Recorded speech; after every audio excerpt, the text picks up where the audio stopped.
and share my screen.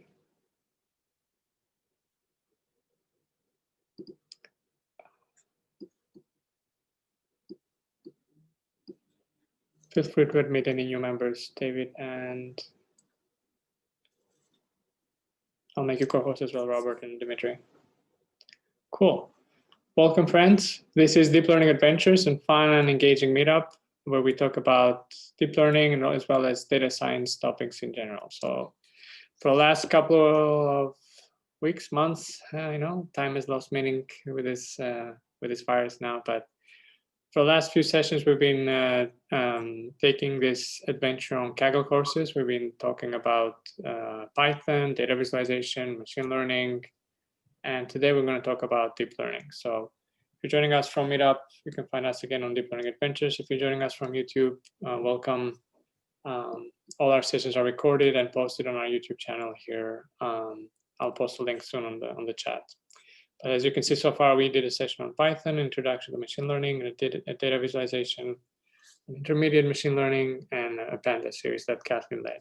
And tomorrow I'll add today's session as well on deep learning. So this week is going to be a little bit of a busy week. We have deep learning today, and on Friday actually we have a feature engineering session as well. Hopefully you can join us, and that should be interesting as well.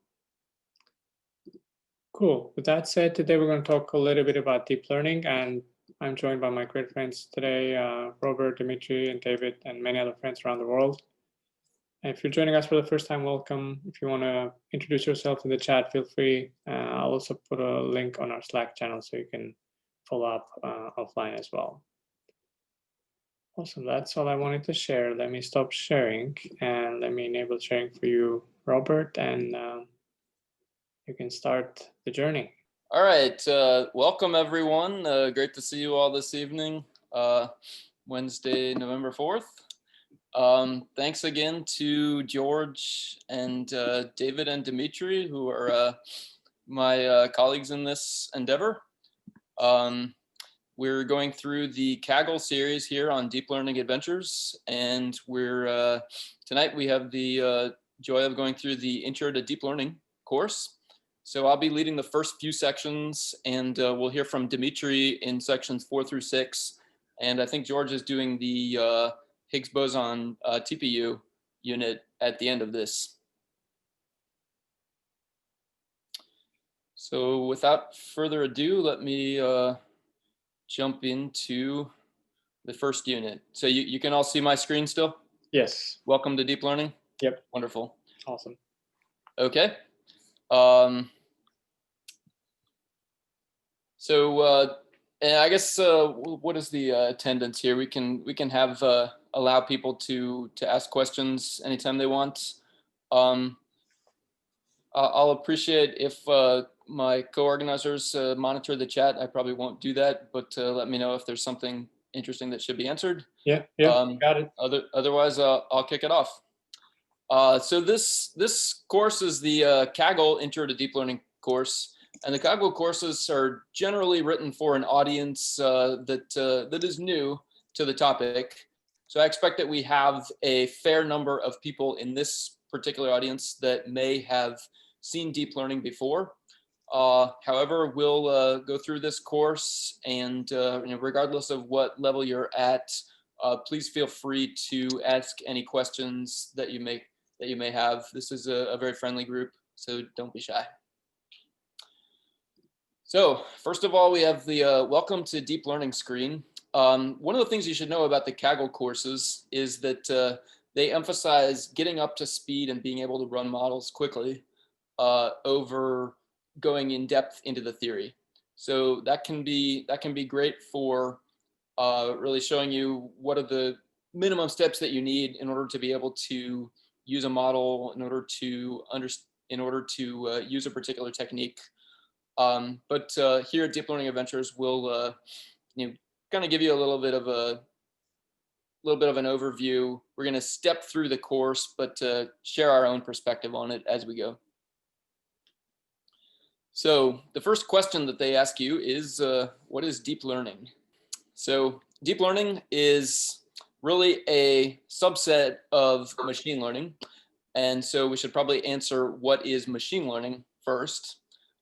Machine learning is, there's supervised machine learning and unsupervised machine learning. Here we're going to be talking about supervised machine learning.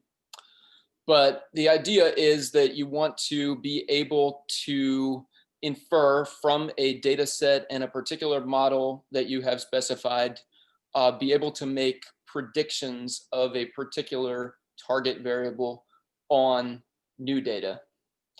So one of the reasons that we really think of machine learning as very different from previous types of paradigms of programming is that in machine learning we're often taking the originally we had programming where we would specify rules and we would try to compute predictions for new data based on rules that we would give the computer. So we would say, if you're trying to do a task, we would tell it, okay, this is what you need to look for. These are the decisions you're going to make. And this, based on what you see in your feature vector, this is the output that you're going to produce. Machine learning turns that paradigm on its head by really starting with the data and inferring the rules. So the programmer does not need to know the rules. You just use the data and teach the machine how to figure out what the rules are based on the data that you have.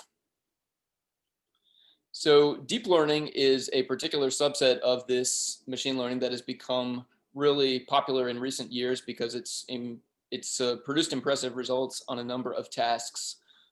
Computer vision is a task that's been used a lot. For deep learning has been used a lot for object recognition, facial recognition, biometric tasks, object segmentation.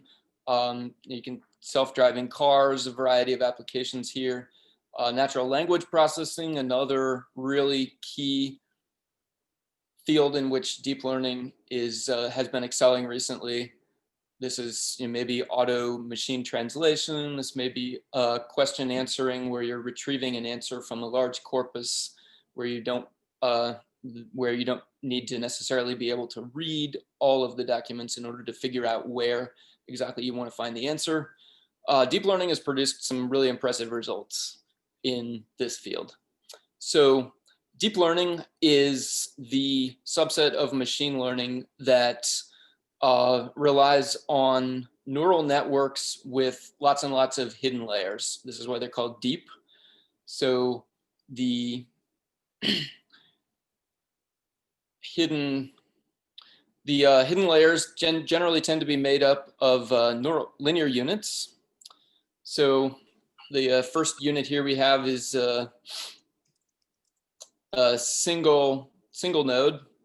We start with a single value x, and we want to produce a single value y. And the simplest function that we can produce there is a linear unit wx plus b. So all you're doing is a linear function. How could you use this really simple node in a neural network as a model? Well, you're basically treating it as like a single linear regression problem. So in this case, we're going to be looking at a data set on 80 cereals, and we're starting with a certain number of grams of sugars per serving and trying to predict what is the number of calories per serving. So you might imagine training a linear regression model and finding that the bias is 90 and the weight is 2.5 times the input gram sugars. And at that point, you come up with an equation like 2.5 times 5 plus 90 is 102.5. And that would be your prediction.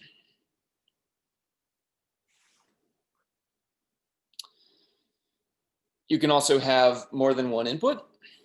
So imagine that you're not just looking at sugars, but maybe you have a lot of other features such as fiber content, protein content, and you want to determine the number of calories from those. That might scale as some kind of a linear combination, and plus your bias. unit.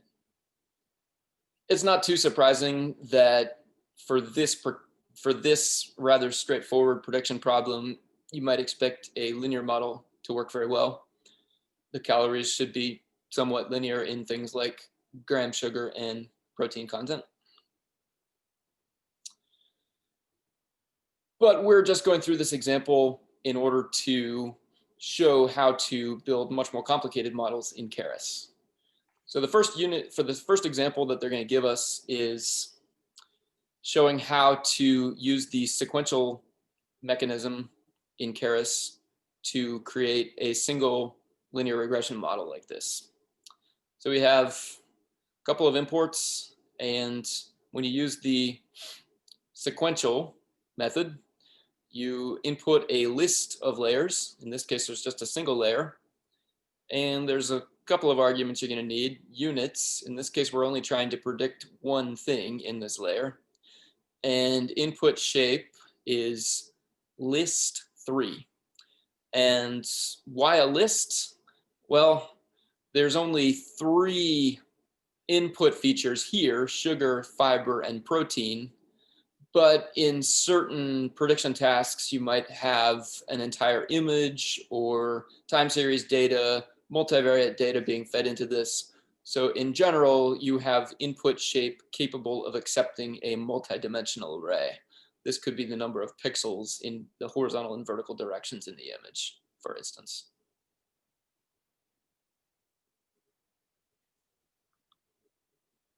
And they just kind of go down and say exactly that right here.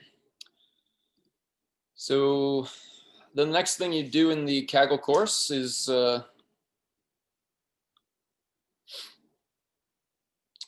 each unit comes with an exercise. So we move on to the first exercise. There's generally a bunch of setup in the Kaggle kernel here. You might just start running that. And session started and the first cell has executed.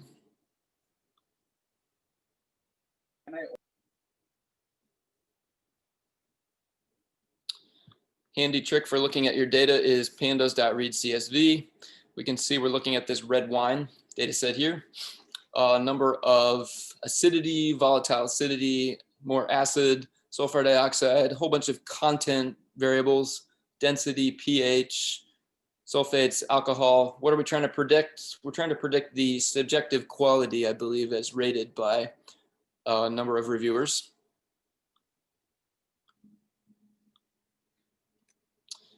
Run a cell to get the shape. That'll tell us how many samples we have in the data, about 1,600. And the 12, the second element of the shape, just refers to the number of columns here. So the first question they're asking you is, what input shape do we need? And here they're just telling you to type in the number yourself.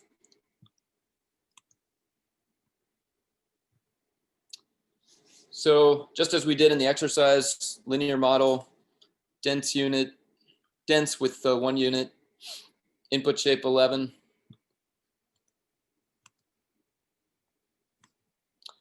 Keras has a nice interactivity where you can actually look at the weights of your model.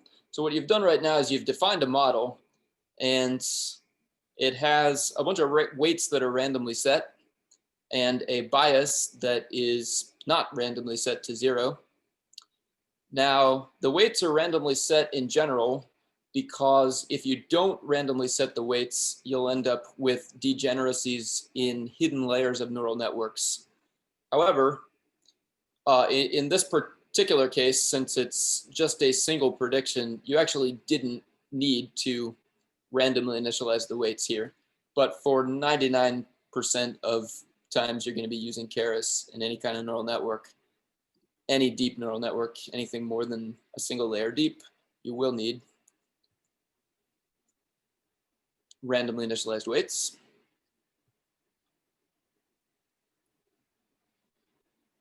And at the bottom of each section, they've got a little plot here. This one's kind of trivial, just showing you that you can, if you change the slope of a line, it sometimes goes the other direction. All right, so we'll move on to the second lesson. Are there any questions so far on the first one? I don't see it on the chat. If anybody has any questions, let us know, either on the chat or feel free to unmute yourself. I like the description of the 80 calories data set on Kaggle, Robert. It said if you don't want to ruin your memories of your favorite cereal, don't look at this data set. Yeah, although I looked at that and I wasn't really sure what was so traumatic about that data. I mean, it's what, numbers of grams of fat or something, I guess? I didn't fully use it, but that was a funny description. Like, okay, now you're going to make me use it. I mean, I thought they were going to say something like the data set was going to show how cereals were causing cancer or who knows what. I read that too, and then I was somewhat disappointed at the lack of. Just that they have extra calories or extra sugar, some of them. I think that's it. Yeah, something like that. Cool. Cool. So the second unit is on deep neural networks. So we've seen how one can predict a target in a single layer neural network, either through a regression of a single variable or a regression of multiple variables. However, the true power of deep learning and neural networks lies in your ability to chain one layer into another. So they have a little picture here, which shows inputs x1, x0, x1, bias. And instead of making a single prediction here, we're now making two predictions, and we're calling the outputs y0 and y1. And they don't really draw the picture any further, but the concept is that these could now be the inputs to a new layer. So you could build any number of layers here, have a whole bunch of inputs to another layer, and then maybe you have more dense layers here, and then maybe you have a Z1, a Z0, Z1, etc. With this structure, there's no theoretical limit as to how large it can get. The limits are practical and performance limits.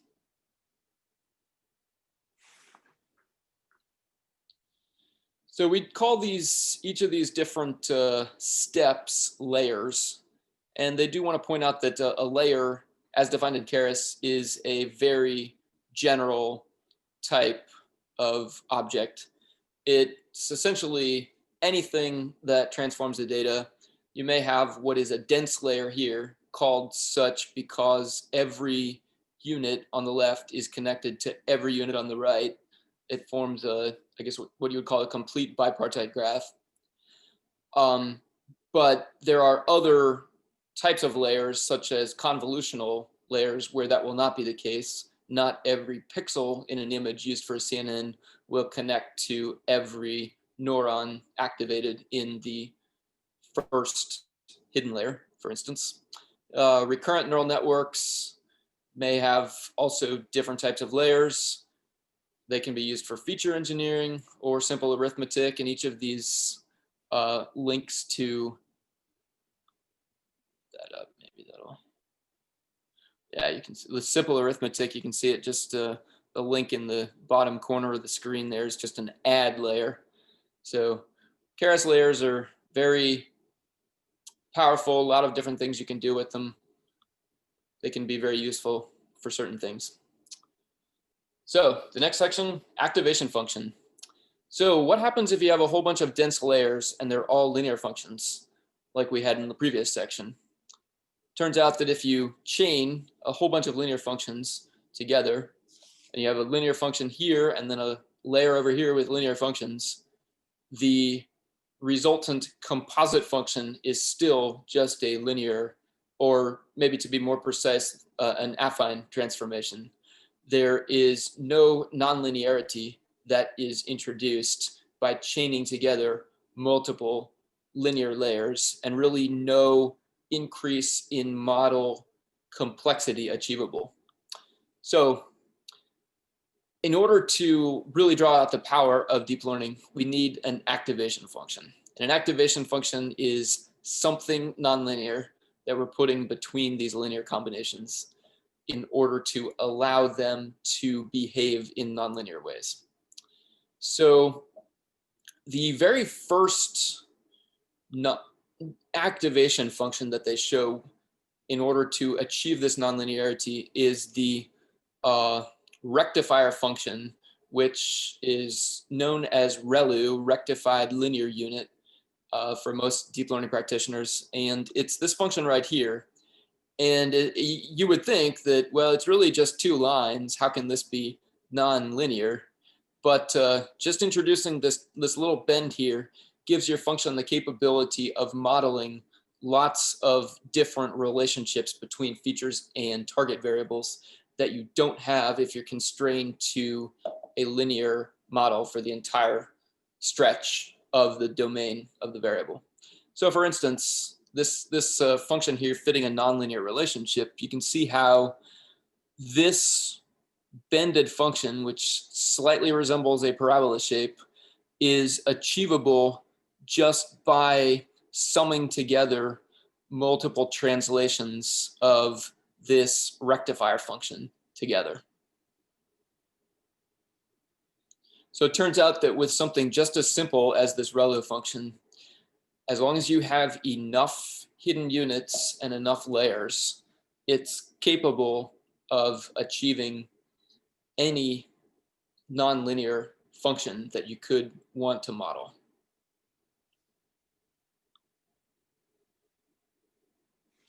Definition of the function is max of 0 and x.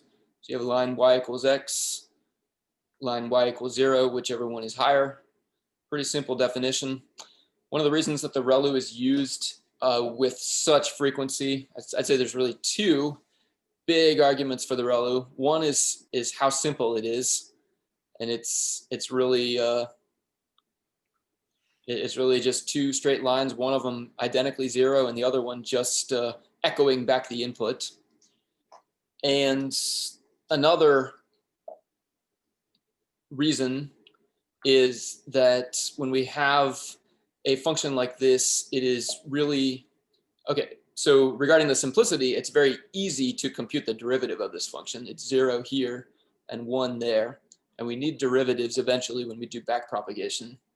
The other large argument for the rectifier, for the ReLU function, compared to many other activation functions, is that it grows without bound in this direction, which can enable your model to train faster and prevent it from getting stuck in various places. We're not going into the details of vanishing gradients in this course, but it is useful to know that the fact that it grows without bound here is a very useful property of the ReLU function. So how do we use these in neural networks? What we create is a unit that looks like this. So we have our linear combination again. We take our feature input, we multiply it by some constant w, we add some other constant b. Each of these constants is something that we've learned over the course of the neural network.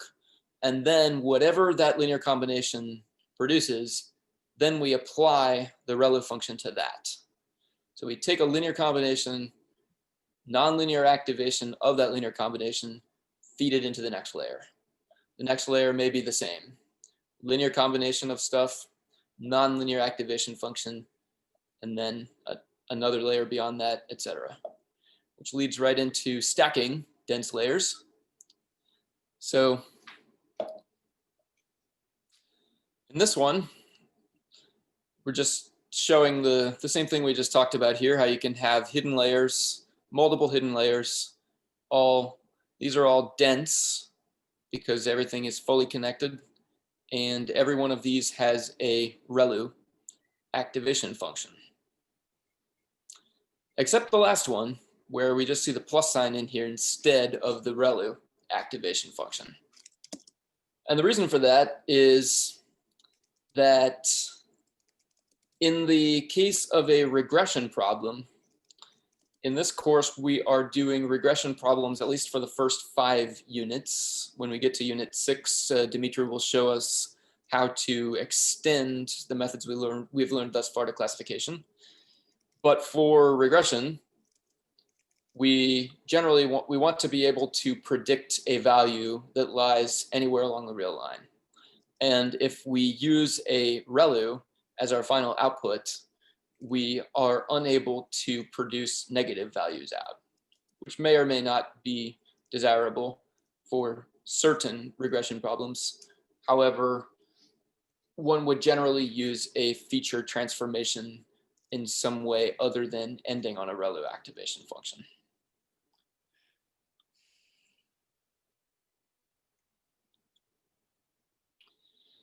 So we're coming back to see how do we do this in Keras.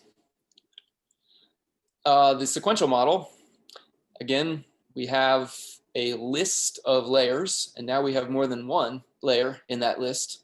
So we're going to have ReLU activations on each of these first two dense layers, and the last one is going to be a linear output layer. Notice that we don't have an activation. The default argument to activation function for a dense layer in Keras is to make it linear. So we don't need to specify activation if and only if we want it to be linear for a dense layer. If we have, and we always need to remember too that the input shape has to be provided to the first layer. Keras can figure out, based on how many units there were in the previous layer, what the shape of the connections between these two layers are, but it won't know before building the model what the input shape is.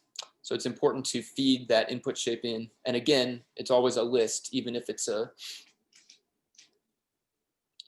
data set without multiple dimensions. So let's see if the exercise for part 2. We'll run the preparation code here again. And one of the things about this course is the author of this course decided to introduce us to lots of different data sets. So now instead of doing red wines or cereals, we've all of a sudden moved on to concrete.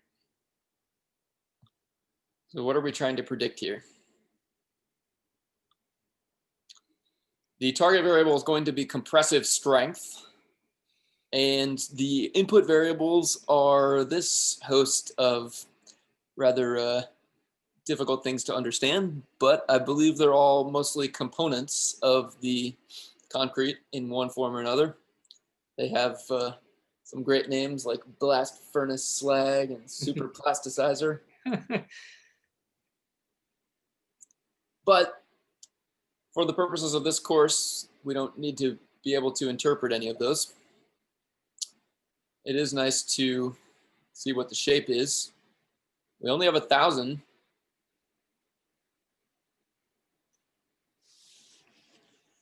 Data points. So in this case, we have 1, 2, 3, 4, 5, 6, 7, 8 features, followed by a single target. They're going to ask us again about the input shape, so we're going to need to know that the input shape is 8.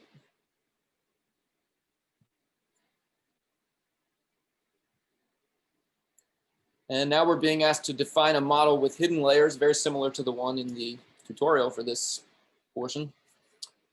So in this one, looks like what I've done is I've shown a couple different ways of specifying these arguments here. The first argument is units by default. You can either use the keyword or you can just type in the number. The second argument is activation by default. You can do the same there. Once you start using keywords, then you have to use keywords for everything else.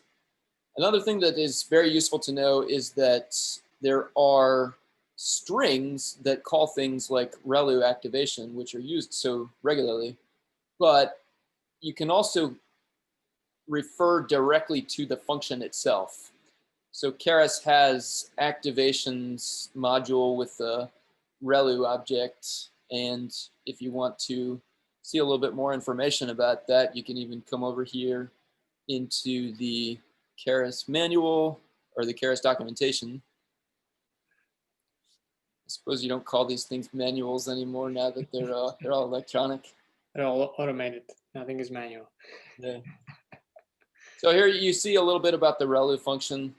And it has a few arguments too, but if you just use the string or the version without arguments, then you're just going to be accepting these default arguments.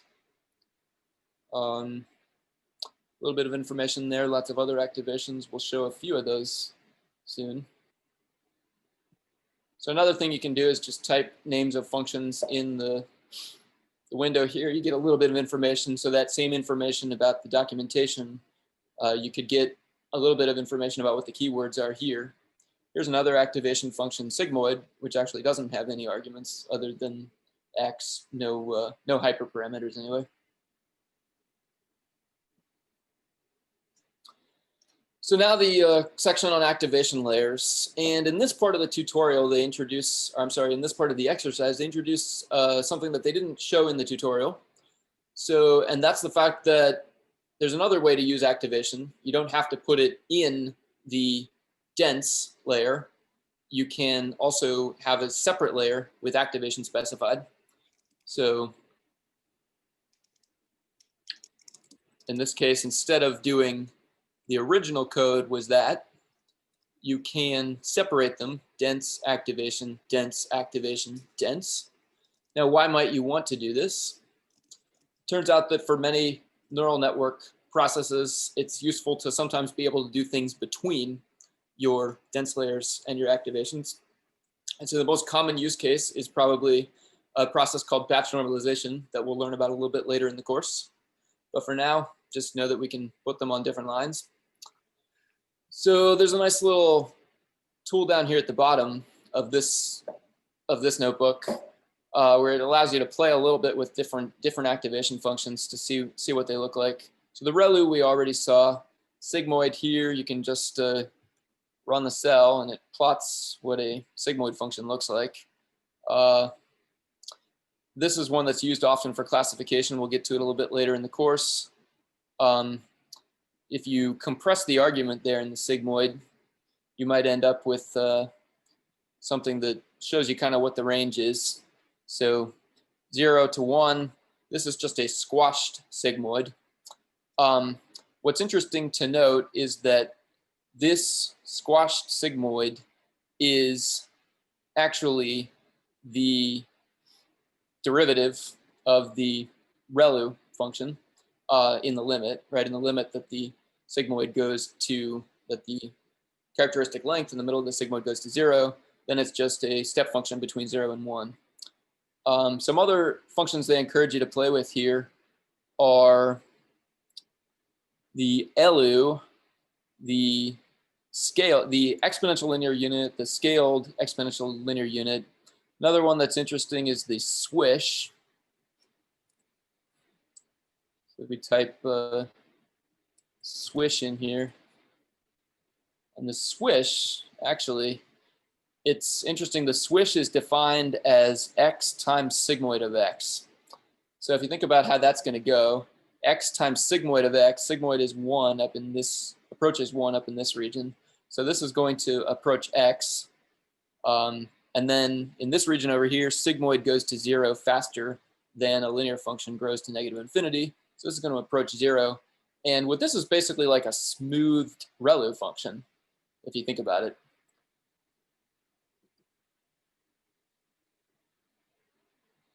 And this is another way of saying that if the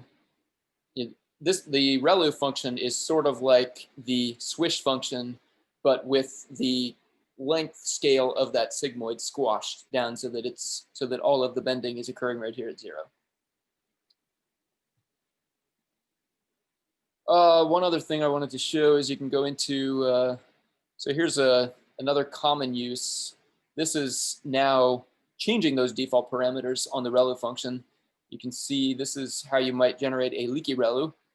So now you have a slope of 1 up here, but no longer is it identically 0 below 0. You've got a small negative slope there. Still has enough of a bend here that you can produce all of the nice nonlinearity properties of the ReLU function. But sometimes it's useful to have a gradient down here other than 0. So if we want to play with all of those parameters in the ReLU function, we can generate some pretty interesting looking stuff. I don't know of any use case for this, but there must be one. Otherwise, it wouldn't be in there. Any questions on module 2? Thank you, Robert. That was very interesting. Yeah, Andrea, feel free if you have any questions, feel free to unmute yourself or post them on the chat. In the meantime, let me post a quick poll just to make sure everybody is engaged tonight. Quick one. So have you ever taken a Kaggle mini course? Ever? All right. So it looks like we're equal distribution here almost. Yes and no? You're very close. This one might require a recount. We can do a recount later, sure. We'll have to push that colors, to the college or something. Also, the colors are appropriate, I think. Something like that. There's a good question in the chat. I don't know if you guys want to read it or what. Could you read that? So I gotta get this poll out of my way. I can't see. Sorry. So yeah. So the question is from a math background. Why do you want additional layers? What does that gain or lose for you? Why do you want additional layers in a neural network as opposed to building them wide but not deep? Is that the question? Yeah, I think, right. Maybe instead of thinking about how many hidden units, how many more, why do you add more layers? What does that mean? I mean, in a very general sense, the more layers that one adds, the higher complexity of functions that one can solve, requiring interactions between multiple nonlinear activations. So an application which may illustrate this is a computer vision task where you might start and just doing a linear computation on the first layer. What can you learn? Well, you might be able to find edges. You might be able to find bright points. You can find boundaries, but then you may need multiple layers further in to start to form shapes out of that. Then you can say, oh, here's a circle, and then there's a square, and then another layer further in gets more and more complex, and then it's a face. And then you start to see the rest of the body, and then you start to be able to perform tasks like human recognition or facial recognition or object detection. Just the more complex the task is, the more layers generally one needs. Maybe start with elementary perceptron that could only do linearly separable problems. You heard about those? When you don't have any hidden layers, you can only do like logistic regression. So your target space you get a hyperplane that divides the space into two halves, basically. And with hidden layers and nonlinear activation functions, you can express basically any function. Right. One of the historical examples that stunted the popularity of the perceptron for years was the fact that it had been proven that you couldn't model a function as simple as exclusive OR with a perceptron. Right. And in fact, you need a second layer in order to be able to model that function, because there's no way to do it without a nonlinear boundary. Right. And then, of course, came those convolutional neural networks, and with several layers they can do. And the more layers you have, the better they could represent some model, complicated model. I will say there probably you can address it, Robert, but there's there is a compromise, right? When you get too many layers, there's some consequences, right? Yeah, I mean, generally, if you get too many layers, you start to have trouble training your model, and your model may be so capable of modeling anything that it will overfit. But I think training, the inability to trace the gradient of the model becomes a real limiting factor for large models, So which fair to say it becomes for ResNets. So it becomes very unstable, right? Yes. Yeah. Cool. Becomes either unstable or untrainable, depending on whether your gradients are vanishing or exploding. Right.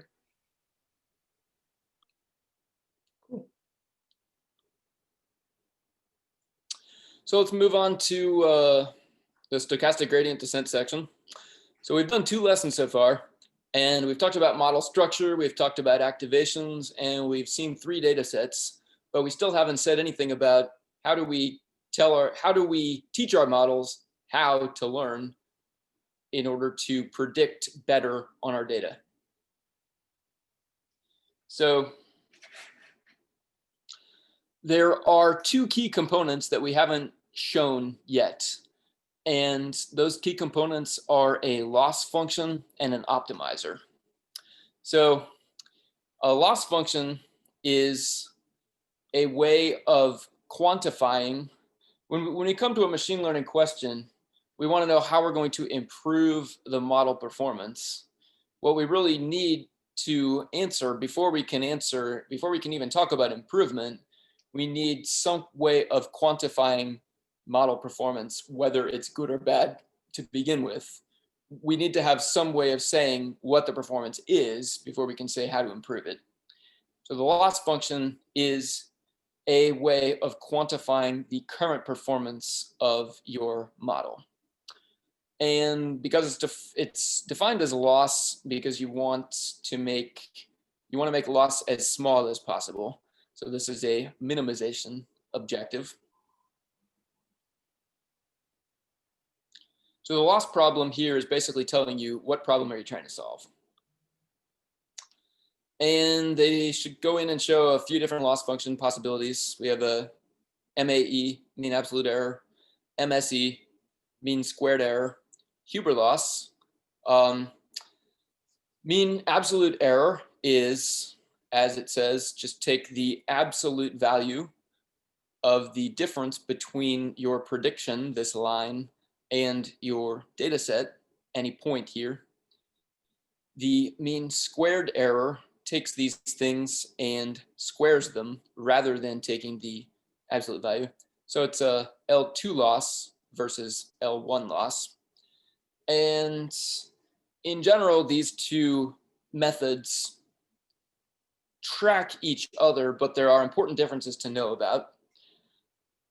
First one is if you have a data set where you have significant outliers, you will find that a model trained with mean squared error loss really tries a little bit too hard to predict those outliers at the expense of the majority of points in the rest of the data set. So that can be a problem that you may want to watch out for if you're considering using MSE. On the other hand, MAE has a downside in that it can produce unstable models. There's no one optimal line for instance, for a linear regression with least squares optimization, there's a single solution and an optimization objective that is quadratic, and it all comes down to the bottom of a bowl, which is stable. In the case of the mean absolute error, you're really you're looking at a function that does not flatten out at the bottom. It's really just a point, and that can cause some instabilities where there's a number of different solutions that are all equivalent.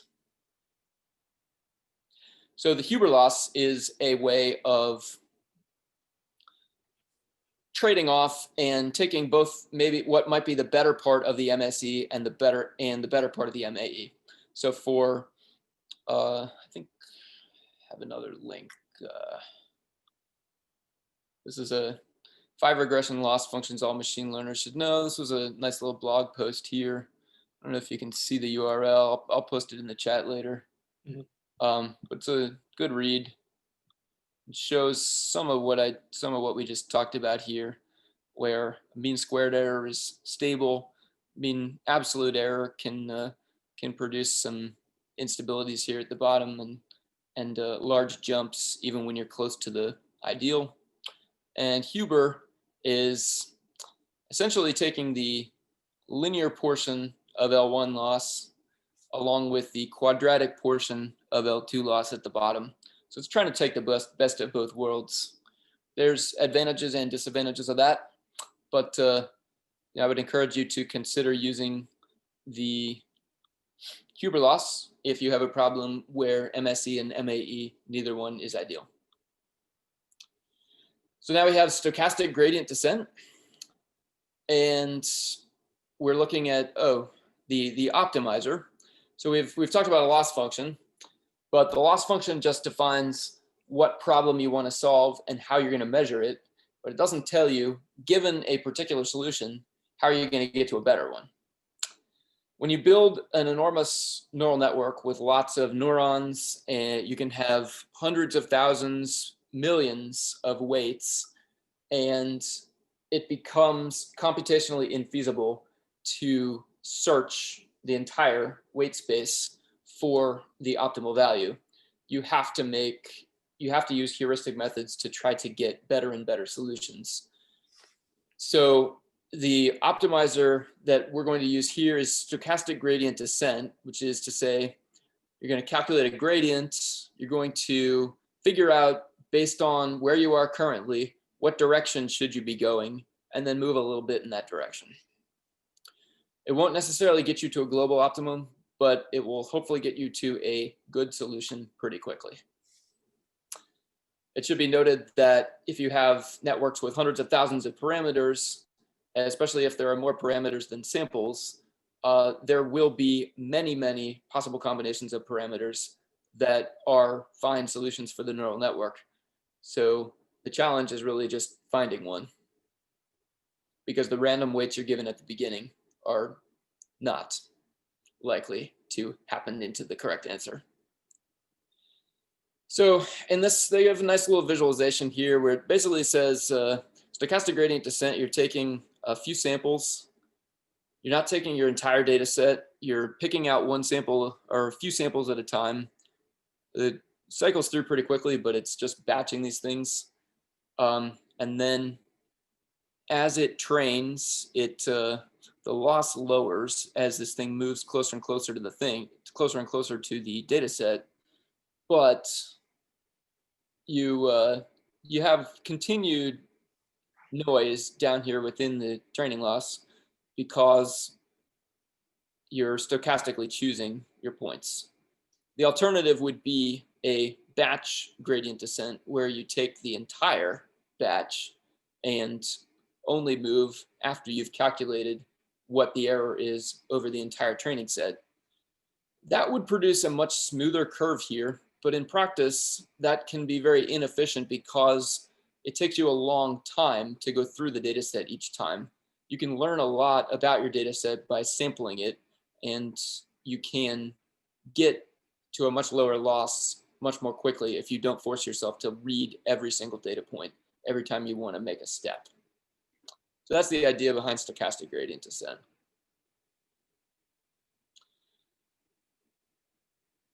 So they go into learning rate here.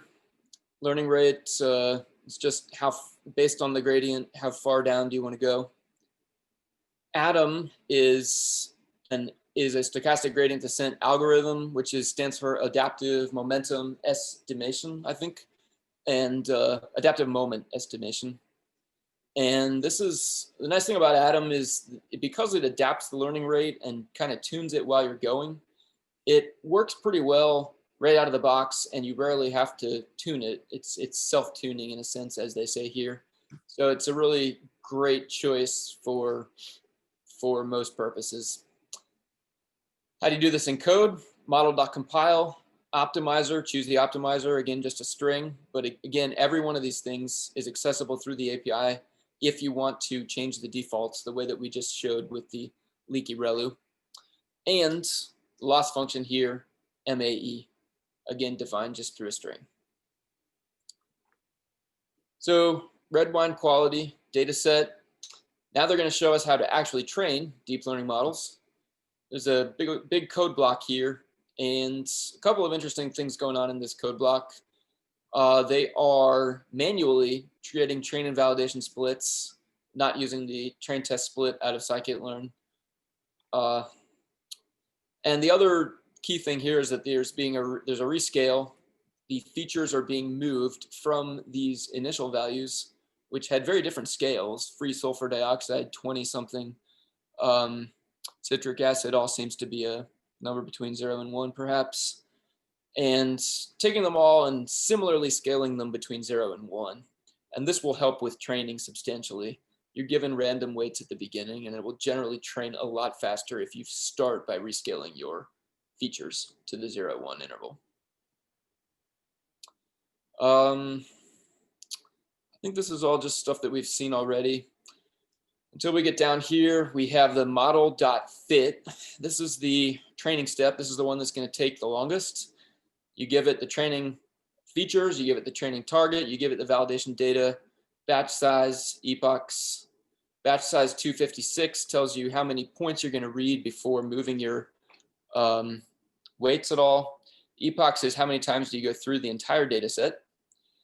And then we get a little printed history here as it goes through. It says each epoch you get a number of batches, you get a loss.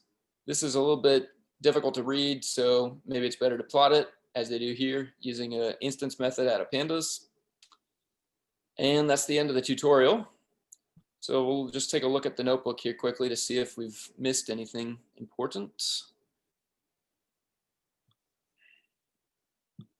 This one's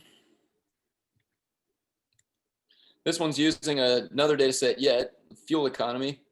It's also doing some standard scaling and one-hot encoding, so some pre-processing that he doesn't really talk about in the tutorial, but very useful for categorical features to pre-process it. Fuel, we're trying to predict fuel economy in miles per gallon, engine displacement, number of different features here.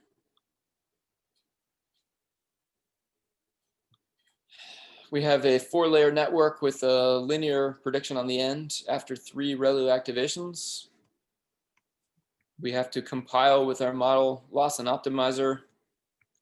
We're going to train. This one trains very quickly.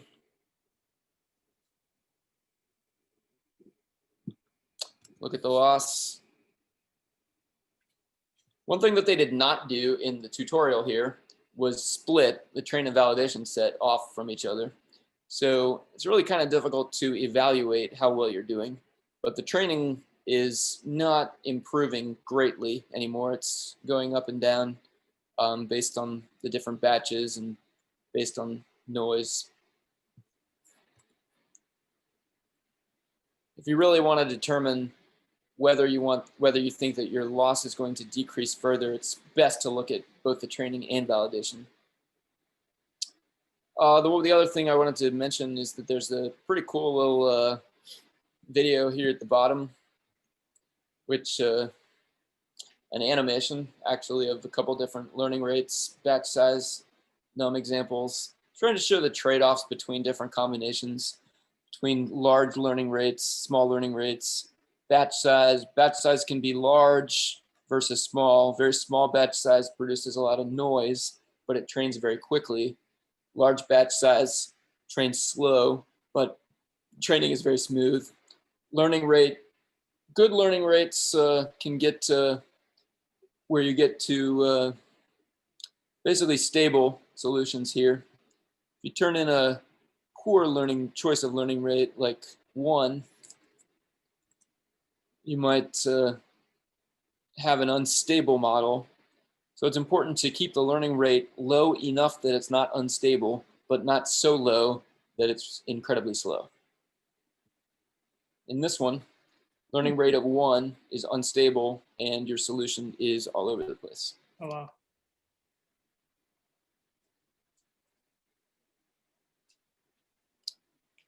So I think it's time to, let's see, do we have anything in the chat? Yeah, there was a couple of questions regarding how do you actually pick these hyperparameters, and David responded to that it's a whole subfield of machine learning of hyperparameter tuning. And Andrew just asking a question: if the training is not improving, how do we know we didn't fall into a well-level local extreme? David is saying that could be a possibility. Yeah, one thing you have to remember with a model like this, we gave it layers. I don't remember exactly how many parameters, but if you looked at the model.summary here, you would have hundreds of thousands of parameters. And if we can actually do that.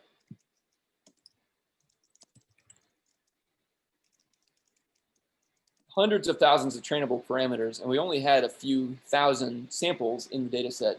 So there are actually many combinations. If you think about it, there are going to be many combinations of the weights that could give exact answers for every single training point.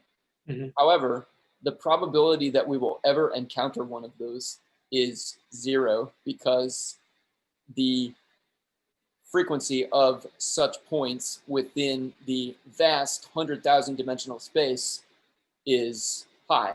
So all we can really do is try to find a local minimum. And because so many different combinations of parameters will yield decent results, it's likely that we can find a decent result in the neighborhood no matter where we start. Awesome. I don't see any more questions, Robert, and I don't know if you have anything else for us. Otherwise, I want to thank you again for taking us step by step into this learning process. Let me launch one quick poll before we hand it over to Dimitri, and then we'll continue with the next few sessions, friends. So what do you think of the Kaggle Mini Courses for those of you who have taken them in the past? Just a quick pulse here to get an idea. So, several people love them. A lot of people wish they went deeper, and somebody else prefers other content online. Cool. If you're that somebody who prefers other content online, please let us know in the chat what is that content. All right. Thanks again, Robert. Appreciate it. Dimitri, the floor is yours.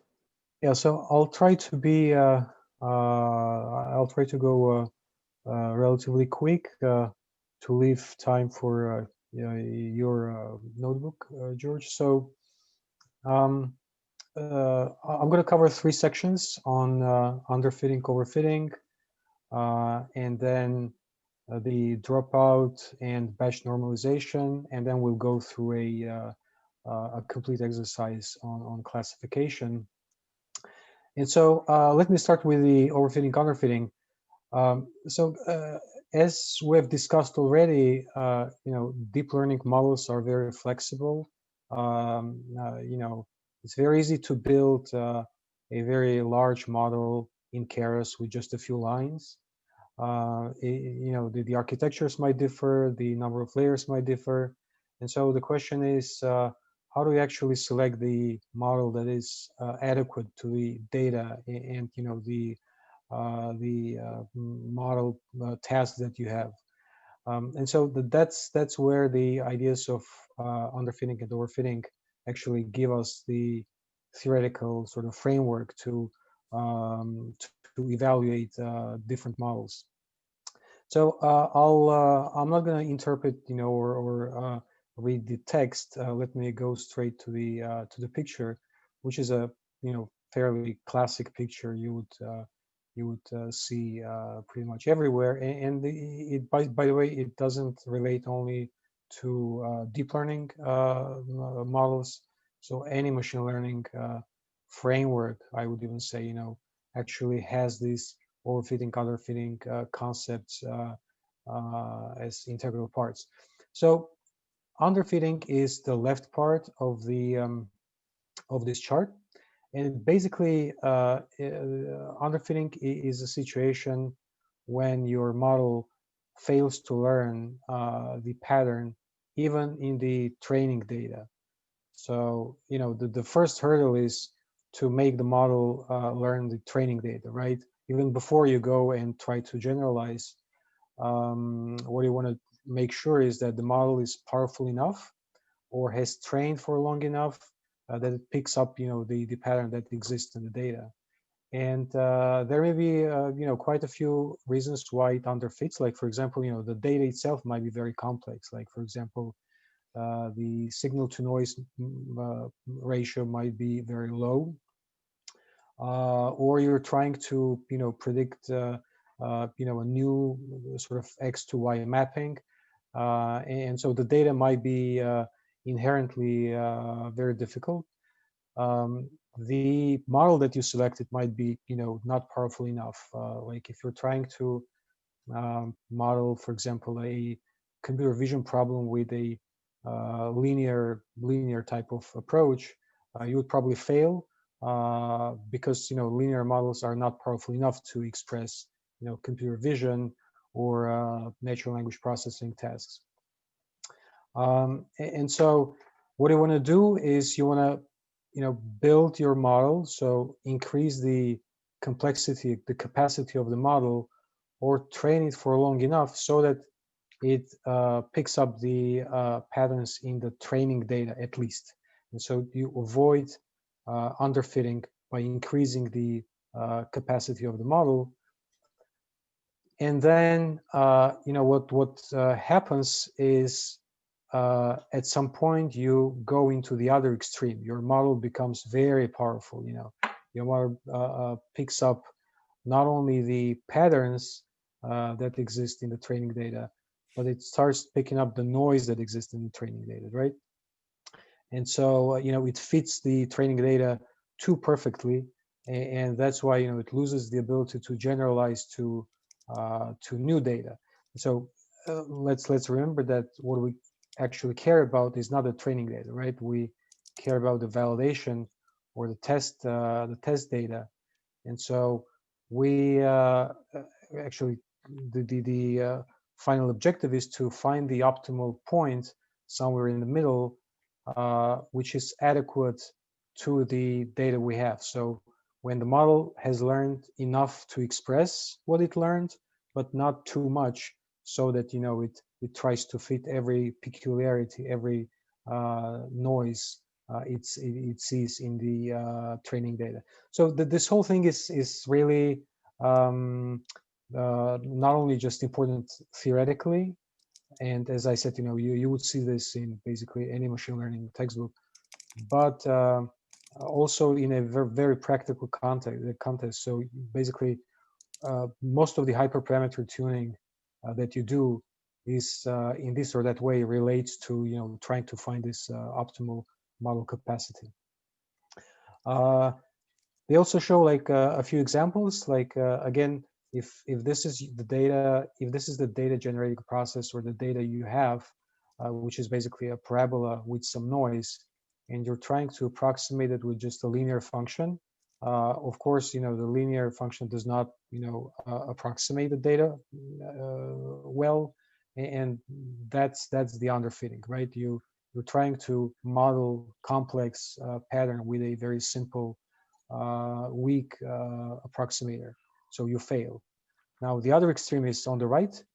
Basically, what you're trying to do is, to follow every data point in the training perfectly, and this is, I don't know, like 17-degree polynomial or something, but it doesn't do you any good because it wouldn't generalize to a data point, say somewhere over here.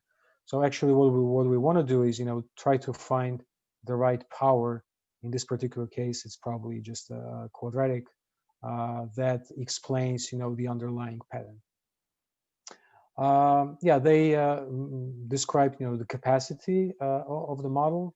As I said, it's just the basically the power of the model, the complexity of the model. And for example, they I think, you know, this is regardless of any specific task. They just bring a few examples. For example, this one takes, you know, it has 2 layers. One is 16 units, and the other is, you know, the output of just 1 linear unit. You know, this is a fairly simple model. This one is wider, so it's able to actually, you know, the layer in between is 32. It's bigger than this, and this one is deeper, right? So instead of going wide, we go deep and add another layer in between. And coming back to some of the discussions in the chat, there is actually no way just by looking at this data to tell which one would perform better on a specific data set. So this is more you know, art than science in this particular case. So you try a few architectures, you know, you run them on the validation set, and then, you know, the validation set, basically that underfitting, overfitting curves tell you, you know, which architecture is optimal for your particular data. Now, one thing you can do, and it's used very widely, is something called early stopping. Basically, what it does is, you know, it lets the model train on some data, and once it keeps some validation set. So, you know, the model runs on the training set, but, you know, you create a holdout validation set, and you validate your model after each epoch, typically on your validation set, and then you measure your metric. And whenever you know, the model detects that the validation error starts going up because of the overfitting, you know, it stops training and selects, you know, the optimal point somewhere, you know, in between. And so this is called early stopping. It's done automatically in Keras. There is a special function called callback function, you know, a special callback called early stopping. And so you add this to your model.fit method. And, you know, like, for example, this particular callback, this particular early stopping is actually waiting for 20 epochs to see if your specified loss goes down by, you know, 0.001. And then, you know, if for 20 if you train for 20 epochs and your validation loss does not go by at least this much, you know, it just stops training. And this is very useful because, you know, it allows you to be more, you know, flexible with the epoch number. So you can say, you know, my total maximum epochs is 1,000, and you don't really care if it's going to run for 1,000 epochs. You know, you actually are protected from overfitting. It will probably stop somewhere sooner. So yeah, they have a specific example here, but for the interest of time, I'll probably go directly into the exercise. Okay. So let me run this all. Dimitri, you can minimize that right panel under Save version 3. There's a collapse button, up right. There you go. Okay. Is this good? Yep, thank you. Yep. So they have this data set from Spotify trying to predict the popularity of the song. And so this is how the data set looks. I think they have like 23 features for 32,000 songs, and they're trying to predict this track popularity thing from features called danceability, energy, etc. And so, you know, there are a few interesting sort of technical solutions here, but we don't have time to go through all of them. yeah, I was just gonna show what they do in terms of the model. First, they built a very simple, dense, basically a linear model from the features. So when your model looks like this, it means that it takes as an input all of the features for each data point, and it produces just one output through a linear layer. So basically, this is a linear model.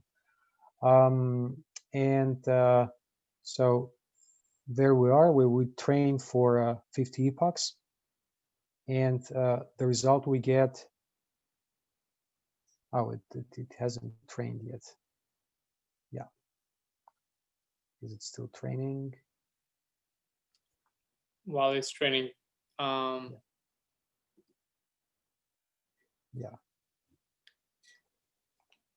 Can you tell us more about the pre-processing? Is that the categorical and numerical features encodings? Yeah. So what they do is they basically separate the features into numerical and categorical, and then for the numerical features they do the standard scalar, which is basically subtract the mean divided by the standard deviation, which is a good thing to do for any the deep learning model. And then for the categorical features, they encode the genre with the one-hot encoder. So replace the word that describes the genre with one-hot encoding. And then one more interesting thing they do is basically, this scikit-learn function actually splits your data so that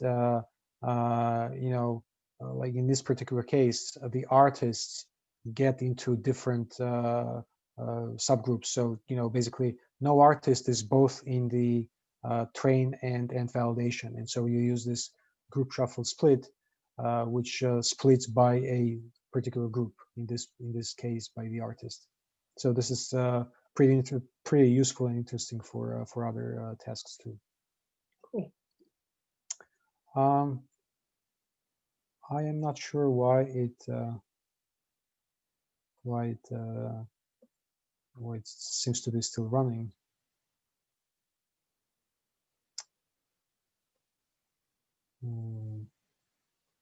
Let me close and open that again. Sorry.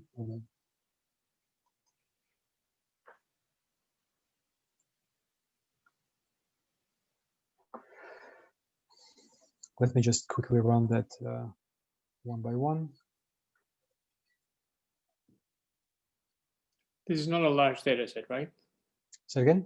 This is not a huge data set, right? It's no, it's not okay. It's not huge. Yeah.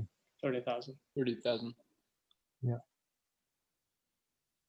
I wonder who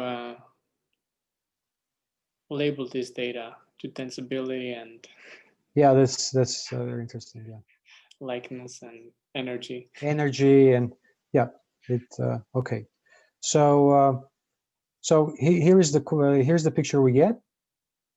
So this is the training loss and the validation loss, and so an interesting question is, how come the validation loss is lower than the training loss, and you would see this all the time again. So remember in the lesson itself, the validation loss is always at least visually is always above the training loss, right? So training loss is something is easier than validation loss, but you would often see curves like this, and basically there are a few reasons, but the key reason is that the training loss is actually, the model trains during the epoch, and so the training loss is the average of between beginning of the epoch, middle epoch, and end of the epoch, and so that's why the model is not powerful enough yet, and so it gives you some average sort of performance over an epoch, and the validation loss is measured at the end of the epoch, when the model has already trained for the whole epoch. And so one quick way to see if that's actually what's happening is shift your validation curve by about half an epoch and see how it looks. And then it basically the curves coincide. So that's how you make sure that there is no weird thing, no weird stuff going on. So one other possible reason for this behavior is the dropout layer, and so again, this is something that affects only the training but not the validation. So it makes the training artificially worse than the validation.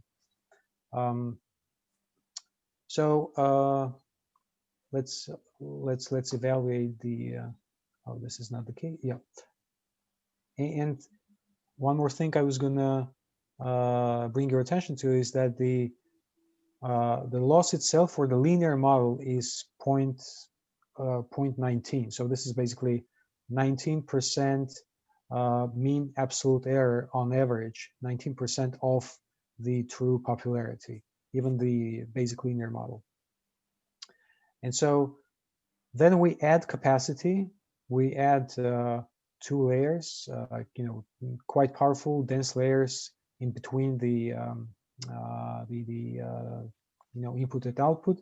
The output is still a dense layer, so a linear layer, but these things are supposed to add flexibility and add capacity to the model.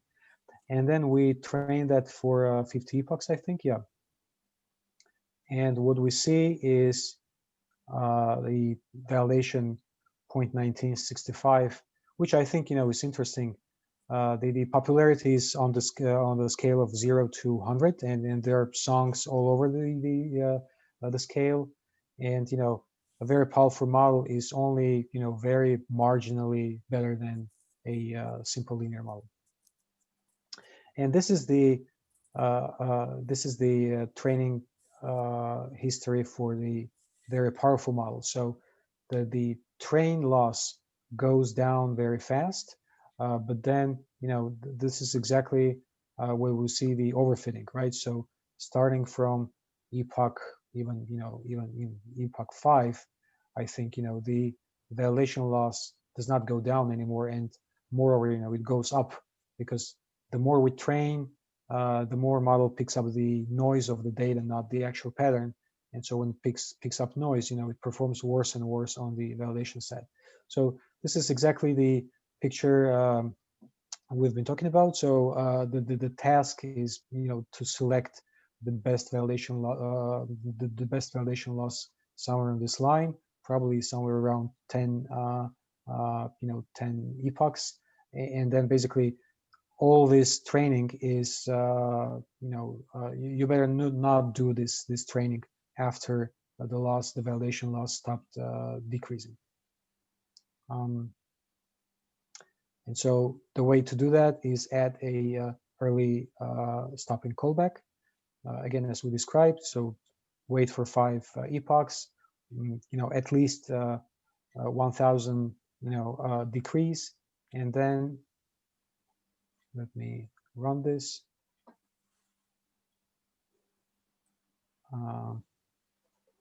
And then it will basically terminate the training.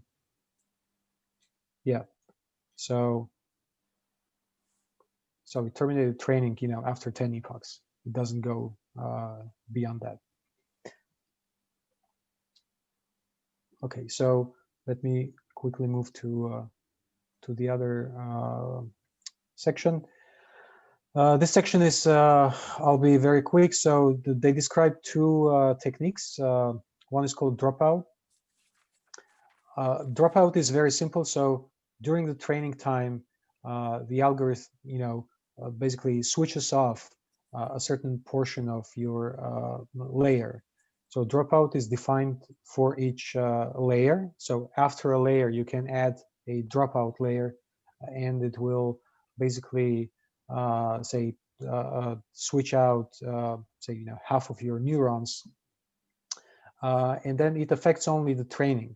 So during the inference time, those neurons are up and running again, and it helps fight overfitting. So it basically prevents your complex model to be too complex and to learn the noise, basically to learn too much. And it's used very widely, especially in the computer vision settings. You would see Dropout all the time, and this is the syntax you would use: layers.dropout. You specify the proportion of the neurons you want to be switched off, and it really helps. It really helps keep the entire model powerful without actually learning too much noise. And the other layer, along the same lines, is called batch normalization. Batch normalization. The idea of batch normalization is pretty simple. So you within each batch, you take the features. Say the batch of size, say 64, and say the feature number 1. You take the 64 readings of that feature number 1, and you normalize them. You basically subtract the mean divided by the standard deviation. Usually, typically, you would do that at the beginning, so with the input layer, which means basically normalize your input data. But then what they discovered and suggested about 5 years ago is that the same technique actually helps not only at the input but also in between the layers. And so you would do batch normalization in between the layers to stabilize the learning. And this is the picture you would usually see that explains why it helps. So basically, if different features are on different scales, say one feature ranges from 0 to 1 and the other from 0 to 1,000, the loss landscape that you get would be something like this elongated bow. And when you do gradient descent that Robert described, it takes the algorithm quite a lot of time to find the optimal point, to get to the bottom, because the landscape is so skewed, so asymmetric. And in the normalized context, if you do normalization, the scales of all the features come to basically the same scale, and it's much faster. The algorithm is converging much faster, and it helps learning faster, and I think more basically more efficient. Yep. And so you add again layers dot batch normalization. It doesn't require any parameter here, and again helps in many contexts. And I'll probably, in the interest of time, I'll probably skip the exercise. Let me go directly to the binary classification. So this is when they try to basically put all those components together and describe, a functioning model from beginning to end. And they start with the classification model.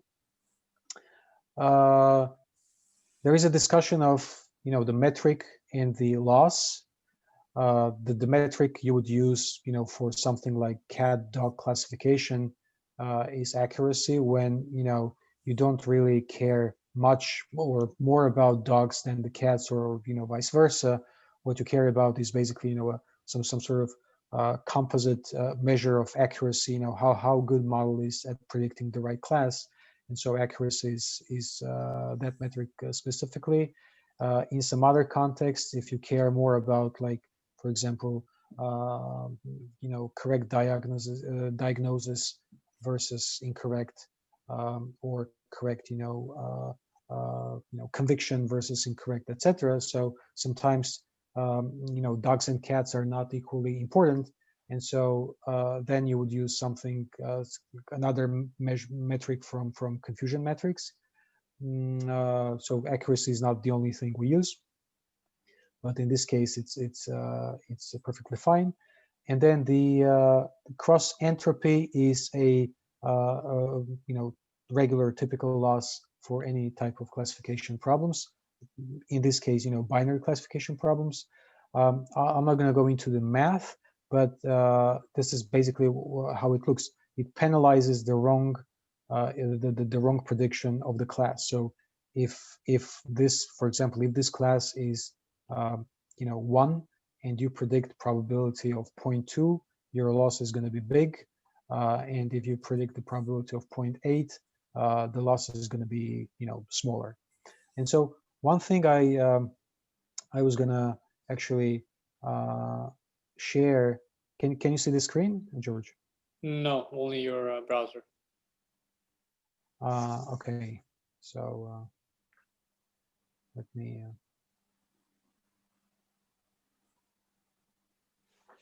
Yeah, you see now, right? Yes. Yeah. So people asked me in the past the difference between loss and metrics. So I put together this this page some time ago. So both loss and metrics are functions of your predictions and the ground truth actual data, right? And so, but they serve different functions basically. The loss is more important, you would say. It's the source of the gradients that basically allows your gradient descent to actually function. So it's the source of gradient. It's required for any gradient descent based algorithm. It's only one function. You can't have many losses. So for each deep learning model, you only have one such function. It must be differentiable, otherwise it wouldn't run. Differentiable almost everywhere because it can have a few kinks here and there, but generally it has to be a smooth function. And loss computes every batch. So the purpose of the loss function is actually to compute on each batch to see how far it is from the ground truth, and then propagate back that signal of the error. And because it computes every batch, speed is critical. Like in some frameworks, like in TensorFlow, you would sometimes go long ways to make sure that the loss function computes really fast. And metrics is basically the opposite of that. It's optional. Sometimes your loss is basically the only thing you care about, and you don't introduce new metrics. You can have many metrics. You can have user-defined metrics. And more importantly, they may not be differentiable at all. Like basically any metrics from the confusion, from decision theory, from confusion matrix, are basically not differentiable. You can't differentiate precision recall. And metrics can be counted not necessarily every batch, like for example every epoch, and that's why they can be slow. So I thought this comparing two in the context of so let me go back. That was very useful, Dmitry. Thank you for putting it together. Sure. Yeah, so when you predict in a binary classification context, what you predict is the probability of your input data belonging to a certain class. And so what you would need to use is something that produces basically the output is on the scale of 0 to 1. And so we use Sigmoid for that purpose, which is squashed between 0 and 1. And it also has lots of nice properties. It's very easy to differentiate, and yeah, basically they describe a specific ionosphere data set, and basically trying to predict something, trying to predict if the object is there. And so that's, I think, the most important, the most useful part in this section. This is what your typical binary classification architecture would look like, right?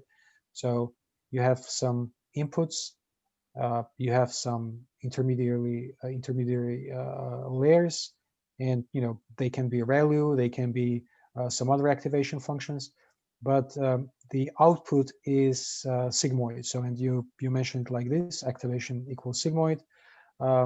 Every time you see something like this, you understand this is a binary classification task. If it's a multi-class classification task, you would see something like activation equals softmax. But if you recall in your in our previous exercises, when we have just regression problems, what we had is dense, just without any activation, meaning just linear layer. Here we can't go with linear, so we have this specific activation. And then the loss is binary cross entropy, and the metrics binary accuracy, and then basically you do everything the same. You define early stopping, and you call this model fit, and that's basically what they get. I think they may, in this particular case, early stopping may be a bit premature. Maybe what I would do probably is make patients a little more, maybe 20-30, just to make sure that the model overfits. And generally, I should have mentioned that it's a good practice to first overfit your model, like make sure your model overfits, and then scale back, then introduce some regularization. So that's basically what people do, and they have a pretty nice accuracy of 70%. And again, let me not go through the exercise because of the time constraints. Okay, please let me know if there are any questions. Perfect. Thank you, Dimitri. That was super useful. Any questions in the chat? Robert, there were some questions. I think you answered them. Is there anything you want to share with us, Robert? I didn't read all of them. Okay, let me stop sharing them. I can't recall if there was one that needed further information. If anyone wants to re-ask a question that I answered, feel free to do so. Awesome. Okay. Thank you, Dimitri, again. Cool. Let me share my screen. So Robert covered the first 3 topics of this course, and Dimitri covered the remaining 3 topics. So I'll be talking about a bonus topic. Some of you might find it interesting, some of you might not. I recommend you stick around. So this is using a new concept, a new hardware concept in deep learning, which is called the TPU. And we'll talk a little bit about the data set itself. This is coming from the Higgs boson data set. And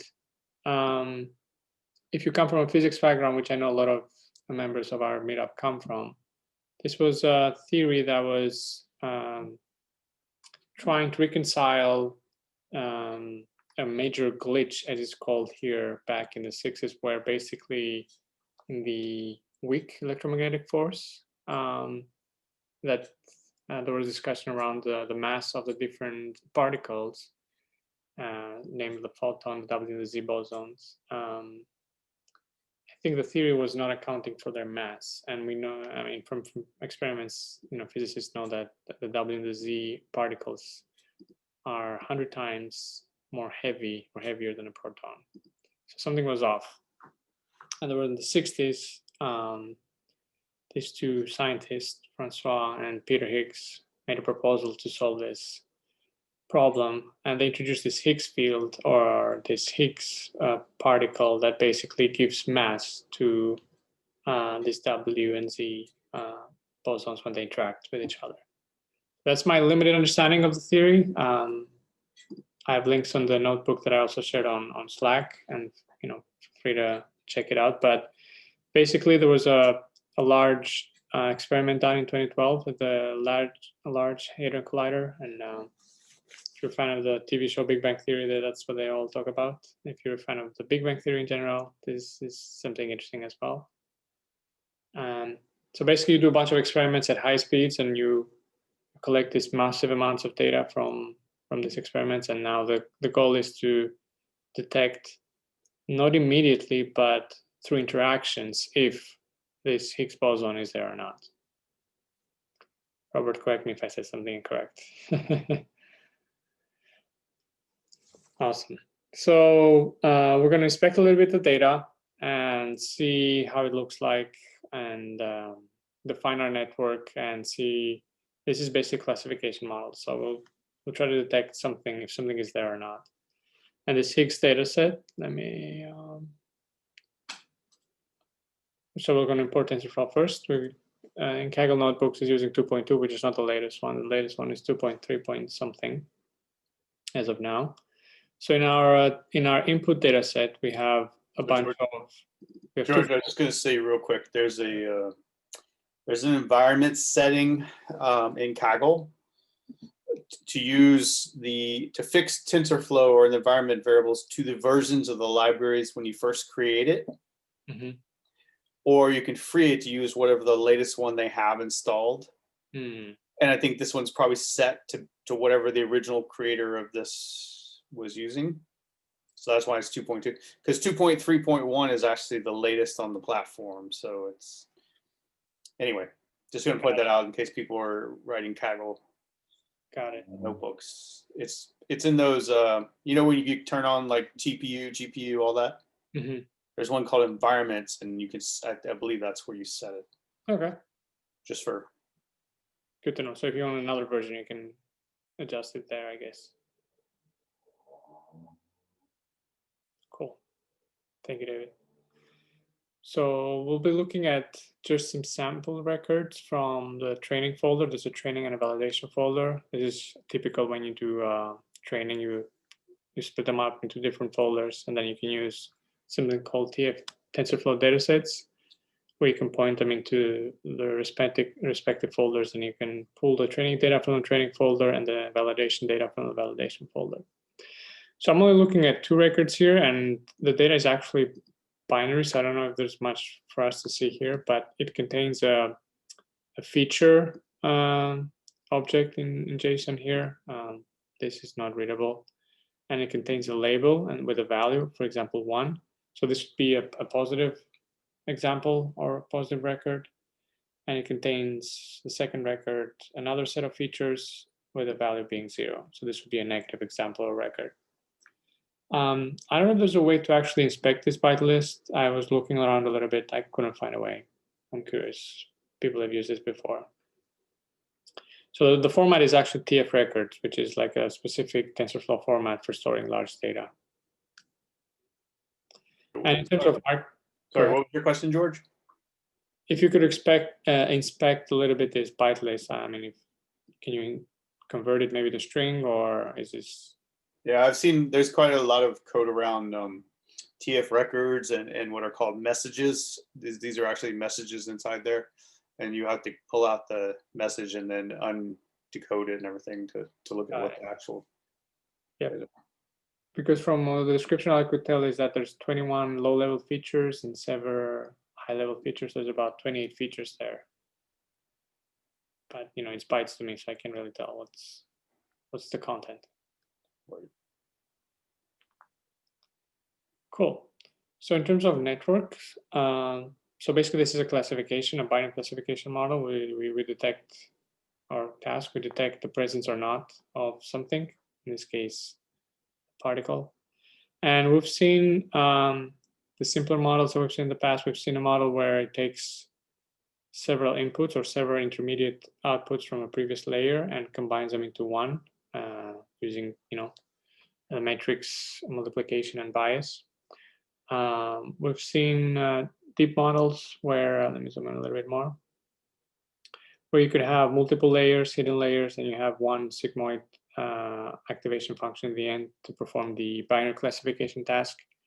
So that's the wide model. You can see it really depends on the input size or the size of your hidden layers. The deep model, you can go deeper and deeper to model more complex patterns in your data. And now there's a mixed or hybrid model that was introduced by Google, I think in 2014, which is called wide and deep models, which has kind of like two arms. It has a wide part of it, and as well as a deep part of it that are eventually combined to give an output. So for those of you who are interested in checking out the original paper, there's a link in the notebook as well, or you can just Google wide and deep models and you'll be able to see how it works. I think their paper, yeah, they use this for a recommendation system and it looks to perform really well. At the beginning, yep, 2016, I guess.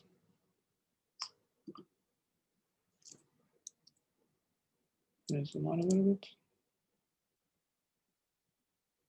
Cool.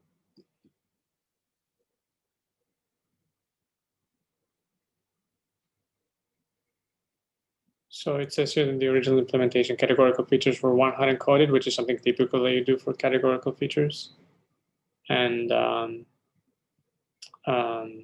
combined to produce what is called interaction features. We're going to look at interaction features in our next session on feature engineering on Friday, this Friday.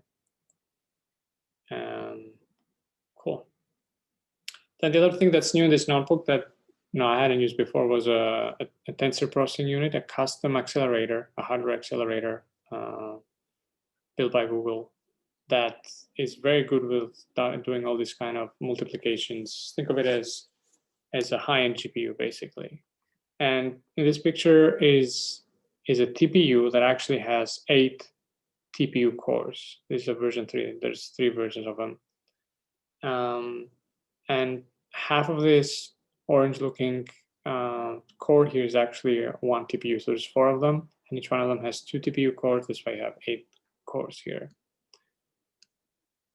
And you do that again in the Kaggle notebook. I'll edit this in the end probably, so you can see. You can choose no acceleration, which basically means use CPU.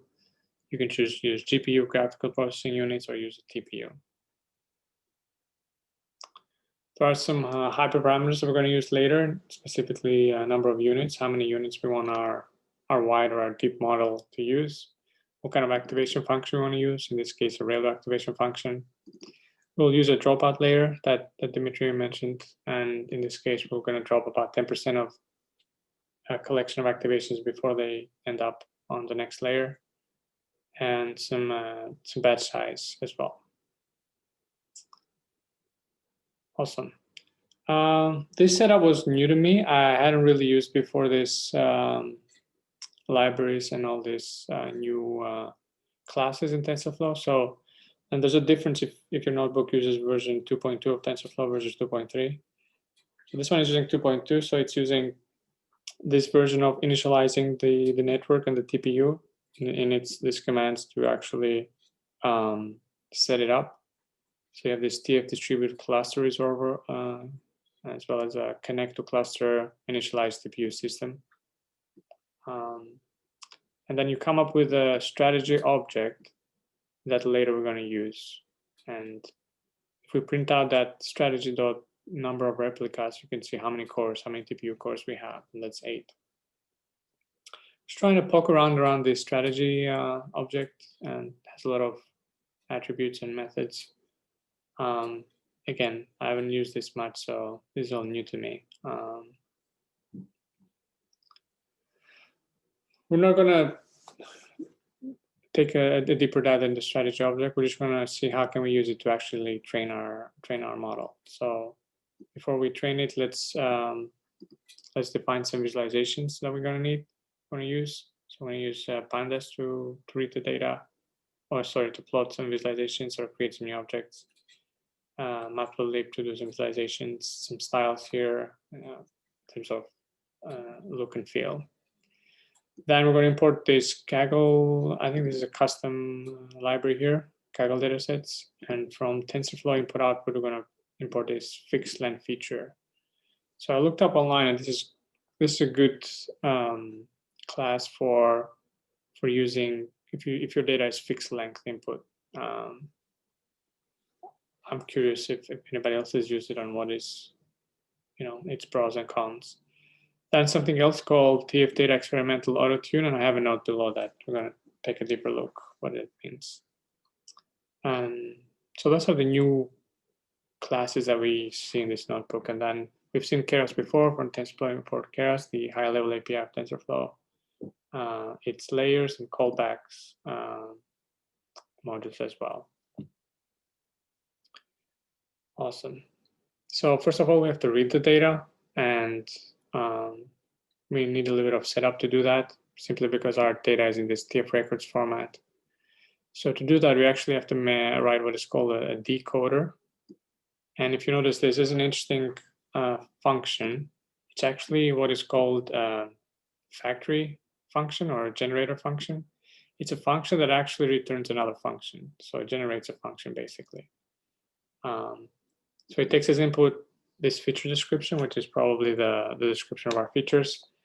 Then it returns this decoder function, which itself takes another input called example. It's not defined here, but it will be defined when you call it at runtime. And what that does is it reads that example using the description from the upper or the outer function. I think it tries to extract the features into one object as well as the label into the other object. If you saw in the JSON format that we saw in the beginning, there was a feature block and a label block. All this does is just split them up so that now we have a features object and a label object and just return them. So we can, this will be our X as we've seen in the past, and this will be our Y. So this whole make decoder function returns a decoder. And I'm curious what the reason is for this factory function thing. Is it just to allow you to redefine decoder very easily multiple times? Yeah, so you're going to use this decoder multiple times exactly with the same, I guess, feature description. So I guess this is a neat way of doing it. I wouldn't do it this way. Or with different feature descriptions, would that?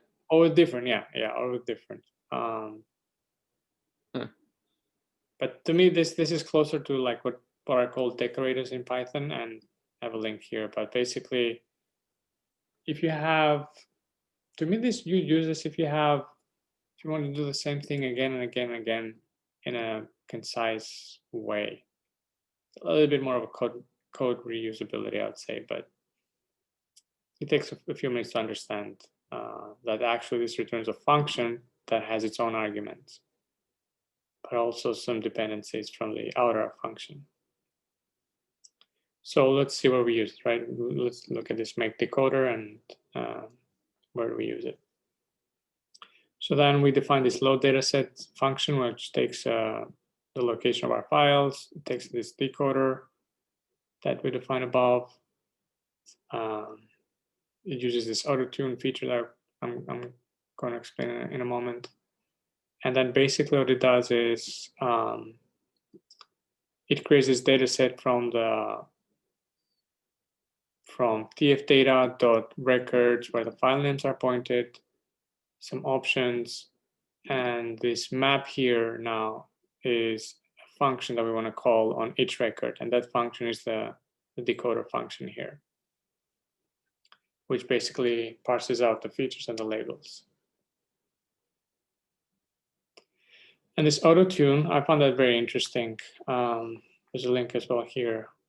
But in orange here, you can see the epochs, epoch 1, epoch 2. And on the second row here, you can see the training steps. On the third row, you can see the reading steps. And on the top one, you can see when the file is accessed for open or close. So if you don't specify this TF-Data experimental auto-tune, what will happen is for each epoch, the model will request data, training data. That training data will be read from the hard disk or the memory, wherever it is, and then it will be served to the model. So basically, you're going to have a little bit of lag between asking for the data, reading the data, using the data. What this experimental auto-tune does is it kind of figures out almost like when you watch a video on YouTube or on Netflix, where you pre-stream the following up bytes. So you know that the data will be used eventually in the next batch. So what you do is you pre-fetch it from the hard disk. and you basically try to minimize the time that your model has to wait for the data to be conveyed from the hard disk to the model. So just to clarify a little bit, so the prefetch is what's doing that, right? It's doing all that. And you could prefetch, you could set it to be 2 or 32 or 16 or whatever you want, right? Mm-hmm. But auto-tune looks at your actual hardware setup or your environmental setup and tries to calculate the optimal value for that, for how much data to prefetch. Yeah. Right. So yeah. So this is you could manually set it, but if you use auto-tune, it looks at your environment and tries to choose the optimal one. Got it. Yeah. So if you don't use it, or if you based on your hardware, if you don't use any kind of optimization, then you will ask for the data, read it, ask for the data, read it, ask for the data, read it. Versus if you have some kind of hardware that it can speed up this whole process, you can also do this optimization that you mentioned, David. And the other concept here is that you still have a CPU available to you, Mm-hmm. right? And then you have the TPU, and all these operations that are speeding things up, like prefetch, are hopefully taking place on the CPU, while your TPU is busy, right? So you're trying to keep that TPU fully 100% utilized. Mm-hmm. So you're using the other part of the device, the CPU, to do all things like these prefetch. As well as I think you'll do some mapping later that also is going to be auto-tuned, and that hopefully happens over on the CPU. Yeah, you want to make sure you use your entire hardware efficiently. Right. You don't have idle cycles. Right. Cool. Then some more variables here for dataset, validation size, training size, steps per epoch, the feature description, which is this feature and label collection. And then if you see here, we call that make decoder with a feature description, we get a function. So if we inspect it, it's actually a function that takes an example. And let's see where we use this decoder here. Going to define our data. Again, we have a training folder and validation folder. We're going to point into these training files and validation files. Then we're going to call that load data set with a training files folder and a decoder to read the data from this training location and anything that ends with .tf record. We'll do some different transformations to that data before we can actually use it.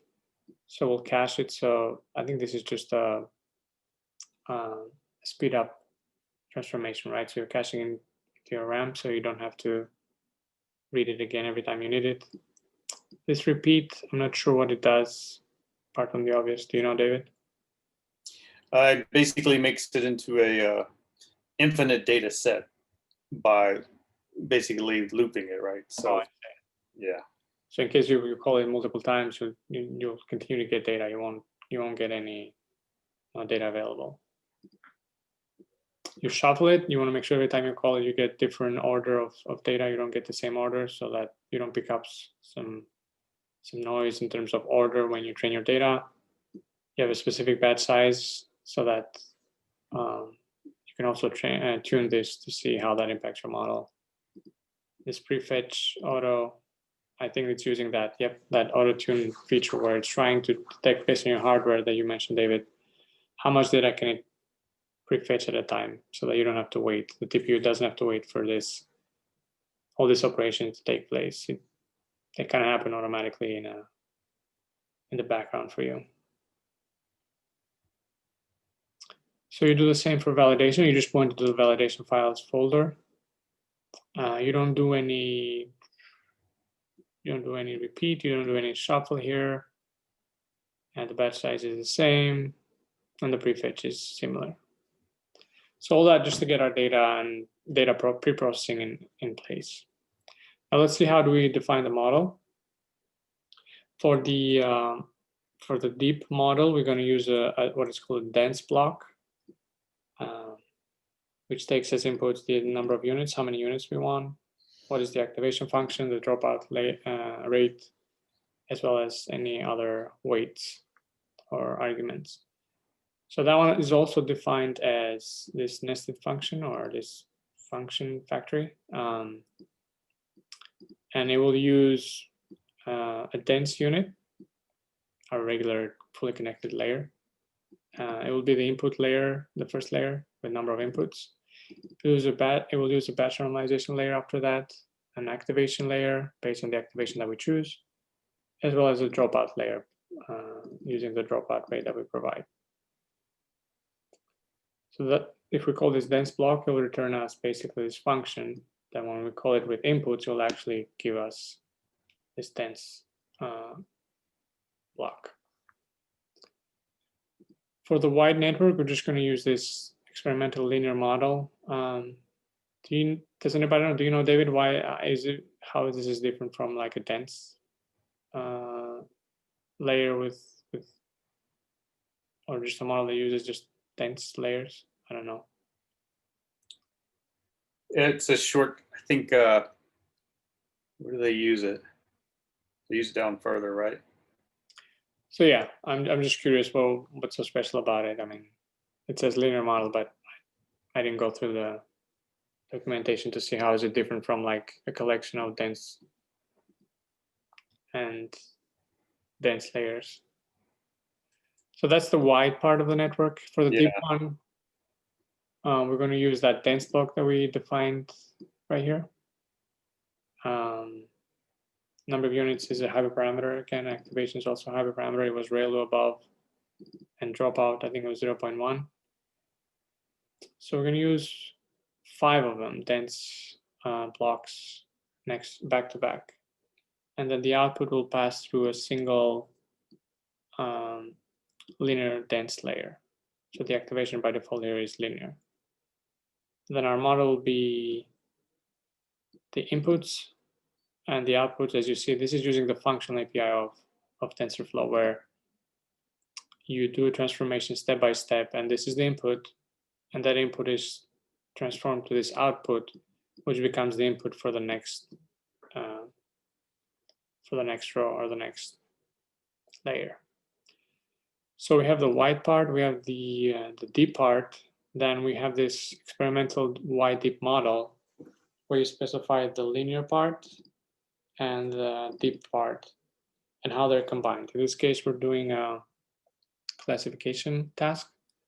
So we want to make sure that when they're combined, we use, they're added up basically, and we're,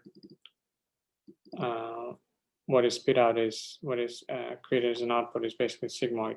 It's passed with a Sigmoid function so that we can detect the presence or not of something. We will compile it using this binary cross entropy loss and optimize our atom as well. And we've seen that in the past. And metrics, as Dimitri mentioned, you can have a list here. You can have as many as you want. We're going to use this area under the curve as well as binary accuracy as our metrics. Also going to define early stopping to make sure that we're not overfitting. Patience, we're going to wait for 2 batches or 2 epochs before we call it and stop the model training. We're also going to do something called reduce learning rate on Plateau. This is, so on top of using Atom, which is also kind of like an adaptive learning rate optimizer, we're also going to use this callback, which basically will multiply the learning rate by 0.2, so we'll reduce it. And the more we're getting close to that validation loss plateau. Then for the actual training, we have the training data, we have the validation data. You can put any number here that is large enough that you think will overfit, because we're using early stopping, so probably won't have to exhaust the entire all these epochs. We're going to use the validation set, and for callbacks, the early stopping as well as the learning rate scheduler to decrease further our learning rate the deeper we go. I will scroll down here to the chart. It'll be easier to read. So we're plotting the loss and the validation loss. First, in blue is the training loss, and in orange is the validation loss. And you see we didn't go all the way to 50 epochs. We stopped around, 11. Looks like that's the minimum validation loss. And if you look at the area under the curve, so a perfect model should have area under the curve of 1. And you see that it's increasing as we're training our model, both on the training set as well as the validation set. I was just curious how these models look under the hood, so I just printed out their summary and how many parameters they had. So this white had only 28 parameters plus the bias 29. Which is a simple model there. The deep one was that collection of dense patch normalization, activation, dropout. There's 5 of them. You can see it here as well. Dense patch norm, activation, dropout. There's 5 of them. I'm just going to scroll down, and you can see here also the part of the shape or the size of the input as it passes through the different layers. I'll admit I'm very baffled by why they called the linear model wide, because my understanding is it's just a single unit by default, so it's not wide, and it's a linear. It's not even, it's a linear activation. It's just a short. Maybe, yeah. Maybe it expects maybe a high number of inputs, maybe. So maybe the width is on the input side, like 28. Yeah, it's just strange to call that wide. When you're using wide and deep, and they're clearly using deep the right way, right? It's many layers on the deep part. Yeah. I don't understand why they call it wide. Anyway. Yeah. And I was monitoring the TPU usage, so something that you mentioned as well, David, when I was using this. Mine was going about, it started very low in the beginning. And then I think the highest I saw was like 15% or 20%. So I don't really see it going higher than that as this training was happening. So that, I guess, takes us back to that discussion of you want to make sure that you utilize your CPU and your TPU properly with that prefetch and that auto-tune feature. Cool. There's some links here on the physics part of it. There's a paper on the wide and deep model, as well as another article on more on Higgs boson. But going back to your wide model, again, this to me looks like input. So even if it's a simpler linear model here at the top, I guess if the input is, more than 5 or 10 inputs, I guess it's wide. I'm not sure. I haven't read the paper. I was muted, but yeah, that must be why they're calling it wide. That's not what I would think of as a wide network. Yeah, usually, yeah, you have. Usually it's the number of hidden units within the layer that's referred to as wide, but different approach, just different terminology.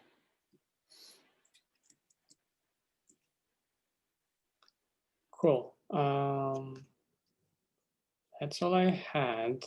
Let me quickly show you on when I actually run this. So over here, right? Is this where you were saying, David? So the session is starting. So apart from the accelerator, which as you can see, I'm using TPU. Yeah. See where it says preferences environment? If you click on where it says preferences by the environment there. Right, environment. So I'm zoomed in, so it's kind of okay. Yeah, see it says pin or always use the latest. So I think maybe the one you were showing, yours might be using 2.3. I know you could check it. It says you're using the latest. Yeah, I'm using the latest, but I don't see 2.3. So let's try it real quick.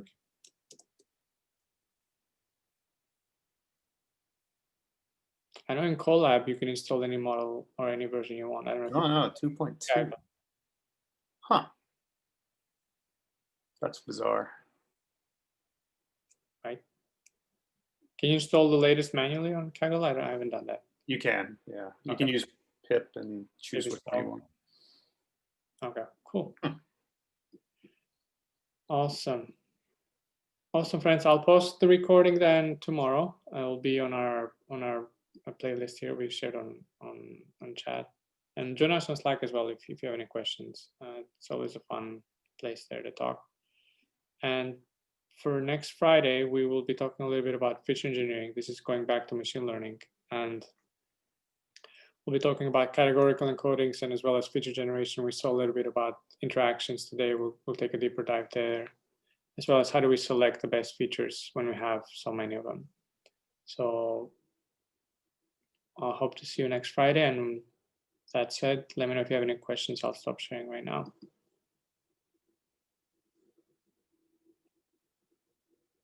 Cool. I don't see a lot of questions or any questions. Awesome, friends. This was an interesting and long session, so thank you for sticking around with us. Appreciate it and hope to see you next Friday. Have a good evening, everyone.